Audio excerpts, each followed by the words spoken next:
Hər kəsə salam. Bugün sizlərlə bir yerdə uzun müddətdir mənə də sual gələn və elektronikaya ümumiyyətlə yeni başlayanların çox sual verdiyi və çox maraqlı olan bir komponentin yerinə digər komponenti işlədə bilərikmi və bu necə mümkündür? Hardan bilə bilərik ki, bu tranzistorun bu gün mövzumuz tamamilə ümumiyyətlə tranzistordur və bunun kimi başqa videolarda gələcək MOSFET, inteqra və s. Və datasheet analizində istəyirsinizsə, tranzistorları datasheet analizi edərək ən doğru tranzistoru istəyirsinizsə, bunu da şərhlər bölməsinə yaza bilərsiniz. Bu gün bir tranzistorun yerinə digər tranzistor istifadə edə bilərikmi və bu necə edərik?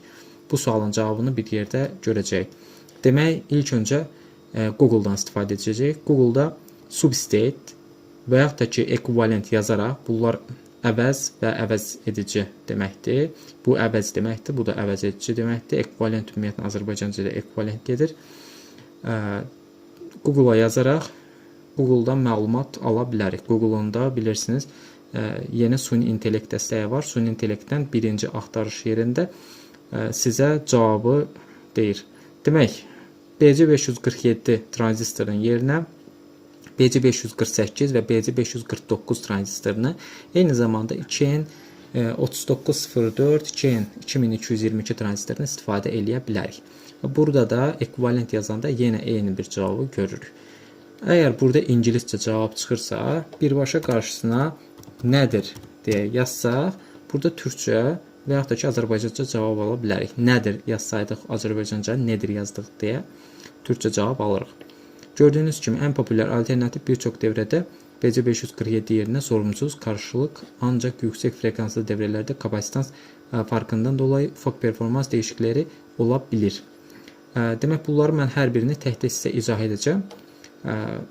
Eyni zamanda siz bir süni intellekt proqramını, mən burada Gemini-dən istifadə eləmişəm, ChatGPT və yaxud da ki, başqa bir süni intellekt proqramı istifadə edə bilərsiniz. Məsələn, yazdım BC547 tranzistorun yerinə nə istifadə edə bilərəm. Burada birinci açıqlayıcı bir mətn verdi mənə. Ondan sonra yazdım ki, cədvəl halında yaz. Cədvəl halında yazdıqda bizə ən lazımı olan məlumatları cədvəl halında sıralayır. Sizin də bu cür yazmağınızı daha tövsiyə edirəm. İndi mən izah edəcəm bir tranzistorun yerinə başqa bir tranzistoru necə istifadə etmək olar. Demək, tranzistorlarda önəmli olan kollektor emitter voltajıdır.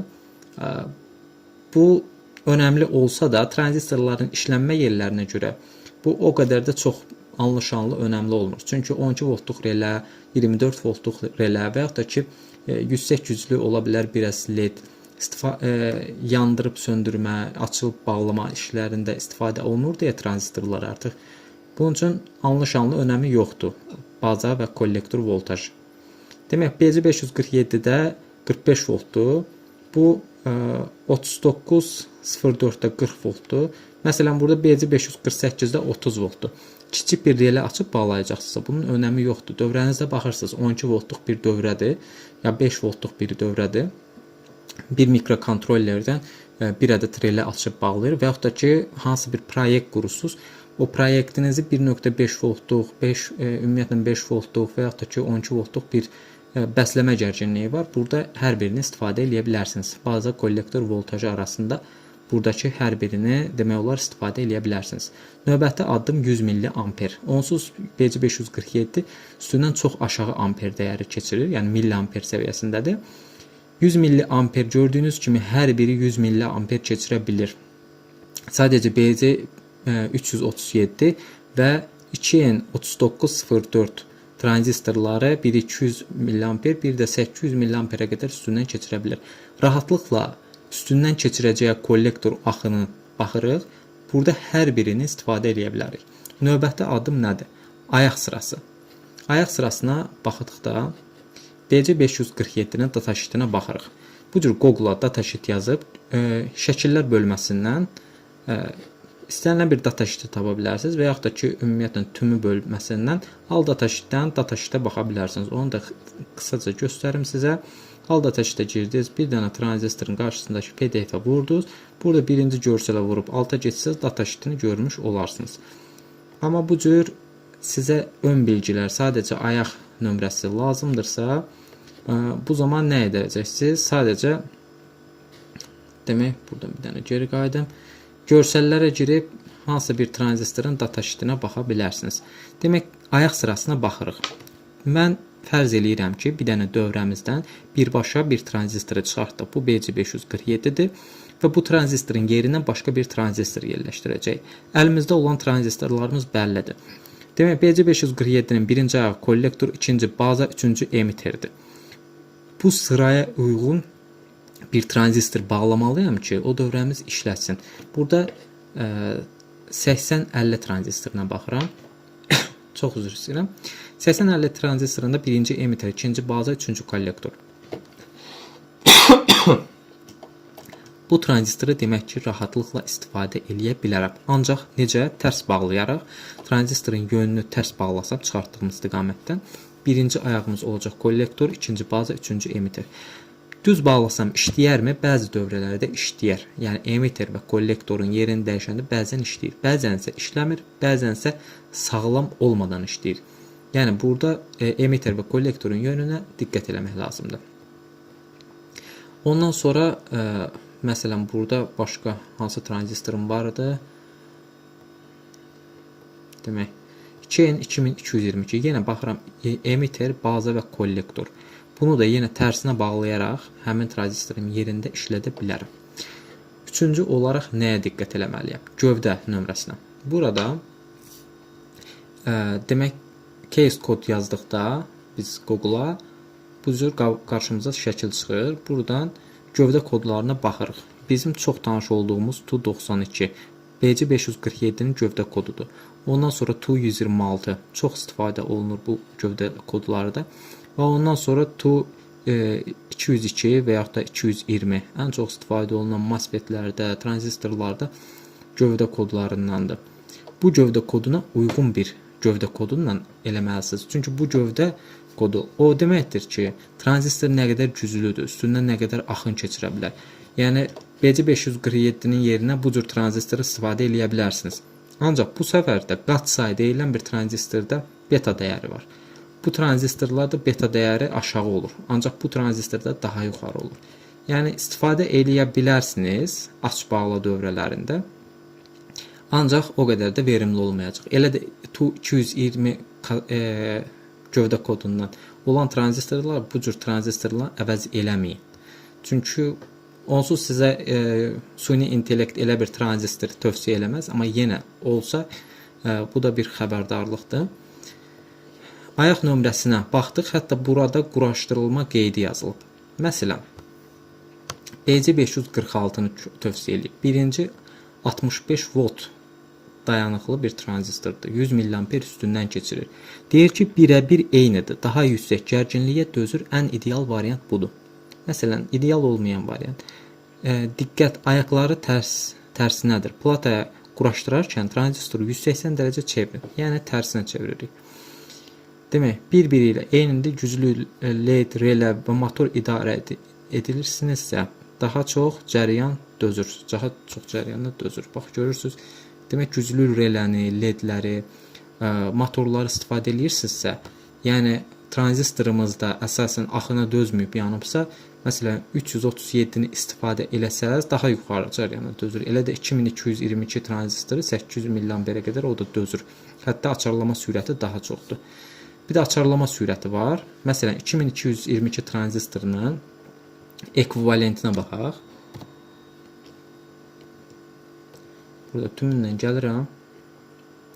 Görürsünüz, biraz seçimlərdə başqadır. BC547-dir, ancaq BC547-nin açarlama sürəti azdır. Burada da nədir deyə yazsaq.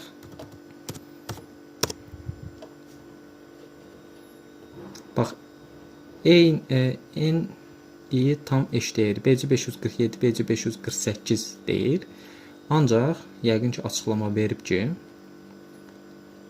üstündən keçirəcək cəryan dəyəri və açarlama sürəti fərqlidir. Məsələn, burada 2N2222 tranzistor əvəz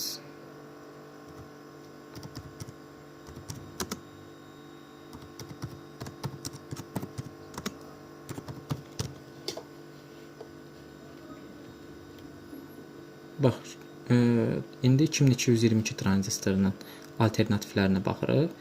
Görək BC547-ni veribmi? Bəli, verib. Ancaq yəqin ki, qabağında da xəbərdarlıq verib ki, həm ayaqları fərqlidir, yalnız cəryan yox, çox azdırsa LED idarə edilməsi, sensor siqnal ayaqlarını çarpazlaşdırırsa istifadə etmək olar. Burada açıqlama verməyib, amma mən açıqlama verirəm ki, sizə demək, həm üstündə axan cəryan dəyəri azdır, həm də ki, açarlama sürəti azdır. Yəni, açarlama sürətinə diqqət edin. Əgər bir şey açılıb bağlayırsa, bir konverter, nə bilim, bir sürətli açıb bağlama işlərində ümumiyyətlə ola bilər MOSFET sürücüsü kimi belə istifadə olunursa, burada birbaşa yerinə elə bir tranzistor istifadə olunur.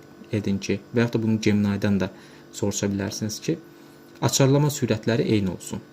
Məsələn, açarlama sürətləri eyni olsun. İndi görək bizə necə cavab verir. 300 MHz-dən böyük deyir.